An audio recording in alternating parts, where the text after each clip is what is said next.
Hi everyone, welcome back to our channel మన ఊరి vlogs. ఈరోజు మన వీడియోలో చికెన్ బిర్యానీ తయారీ విధానం చూద్దాం. 6 మీడియం సైజ్ టమాటోలు, కొద్దిగా కొత్తిమీర, పుదీనా, 2 పచ్చిమిర్చి, 3 మీడియం సైజు పెద్ద ఉల్లిపాయ. బిర్యానీ మసాలా దినుసులు షాజీరా, బిర్యానీ ఆకు, పట్టా, లవంగ, యాలకులు.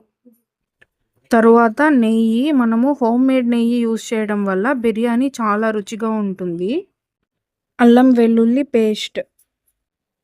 చికెన్ని నీట్గా కడిగి ఉప్పు, పసుపు పొడి యాడ్ చేసి హాఫ్ బాయిల్ అయ్యేంత వరకు కుక్ చేసుకోవాలి. మిగిలిన సగం చికెన్ మనం బిర్యానీ రైస్ యాడ్ చేసినప్పుడు రైస్లో కుక్ అవుతుంది. మనం బిర్యానీ కేజీ చికెన్తో చేస్తున్నాం కాబట్టి కేజీ చికెన్కి 4 గ్లాసులు రైసు 2-3 సార్లు శుభ్రంగా కడిగి నానబెట్టుకోవాలి. తర్వాత స్టవ్ ఆన్ చేసి బిర్యానీ దబర పెట్టుకోవాలి. బిర్యానీ దబర హీట్ అయిన తర్వాత 3 టేబుల్ స్పూన్ నెయ్యి యాడ్ చేసుకొని, నెయ్యి హీట్ అయిన తర్వాత ఇందులోనే మనము 2 టేబుల్ స్పూన్ ఆయిల్ యాడ్ చేసుకోవాలి. బిర్యానీకి ఆయిల్ కొంచెం ఎక్కువే పడుతుంది. ఆయిల్ హీట్ అయిన తర్వాత ఇందులోనే మనము షాజీరా, పట్టా, లవంగ, యాలకులు, బిర్యానీ ఆకు యాడ్ చేసుకోవాలి. 2 to 3 మినిట్స్ ఫ్రై అయిన తర్వాత ఇందులోనే మనం ముందుగా కట్ చేసిన పచ్చిమిర్చి, ఉల్లిపాయలు యాడ్ చేసుకోవాలి.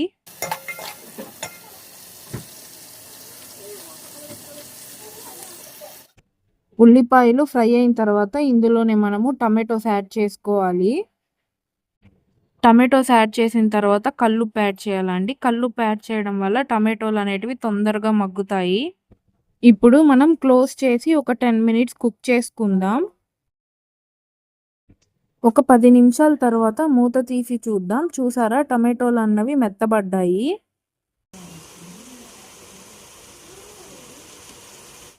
ఫోర్ టేబుల్ స్పూన్ అల్లం వెల్లుల్లి పేస్ట్ యాడ్ చేసుకోవాలి. మనం కేజీ బిర్యానీ చేస్తున్నాం కాబట్టి కేజీ బిర్యానీకి 100 గ్రామ్స్ పడుతుంది అల్లం వెల్లుల్లి పేస్ట్. అల్లం వెల్లుల్లి పేస్ట్ పచ్చివాసన పోయేంత వరకు ఒక 10 నిమిషాలు క్లోజ్ చేసి ఉడికించుకుందాం.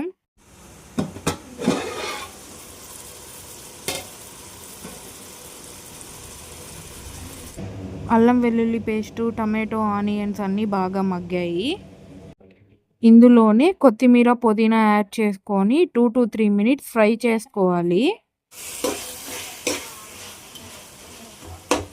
కొత్తిమీర, పుదీనా తొందరగా ఉడికిపోతాయండి. ఈ కన్సిస్టెన్సీకి వచ్చిన తర్వాత ఒక గ్లాస్ బియ్యానికి 2 గ్లాసులు నీళ్లు పడుతుందండి. మనము చికెన్ ముందే బాయిల్ చేస్తాం కాబట్టి చికెన్లో ఆల్రెడీ వాటర్ ఉంటుంది. మనము ఏ గ్లాస్తో అయితే రైస్ తీసుకుంటామో అదే గ్లాస్తో 4 గ్లాసెస్ ఆఫ్ వాటర్ యాడ్ చేసుకోవాలి. 5 మినిట్స్ తర్వాత ఇందులోనే మనము కొద్దిగా గరం మసాలా యాడ్ చేసుకోవాలి. ఇందులోనే కారం యాడ్ చేసుకోవాలి. తర్వాత మనం ముందుగా ఉడికించి పక్కన ఉంచిన చికెన్ని యాడ్ చేసుకోవాలి. మంటను మీడియం ఫ్లేమ్లో ఉంచి ఒక 10 మినిట్స్ కుక్ చేసుకోవాలి.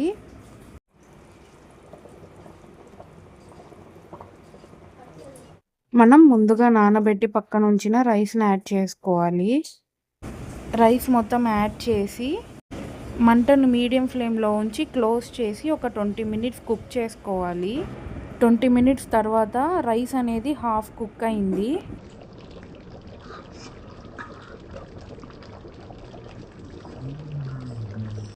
ఈ కన్సిస్టెన్సీకి వచ్చిన తర్వాత మంటని లో ఫ్లేమ్లో ఉంచి వాటర్ డ్రై అయ్యేంత వరకు కుక్ చేసుకోవాలి. ఇప్పుడు మూత తీసి చూద్దాం. చూసారా, బిర్యానీ అనేది పర్ఫెక్ట్గా వాటర్ అంతా డ్రై అయింది. ఇప్పుడు స్టవ్ ఆఫ్ చేసుకుందాం. ఇంతే అండి, మన బిర్యానీ రెడీ. ఇప్పుడు సర్వ్ చేసుకుందాం. బిర్యానీలోకి పెరుగు పచ్చడి కంటే గోంగూర పుల్లగూర చాలా బాగుంటుంది. Please like, share, subscribe our channel. Thank you.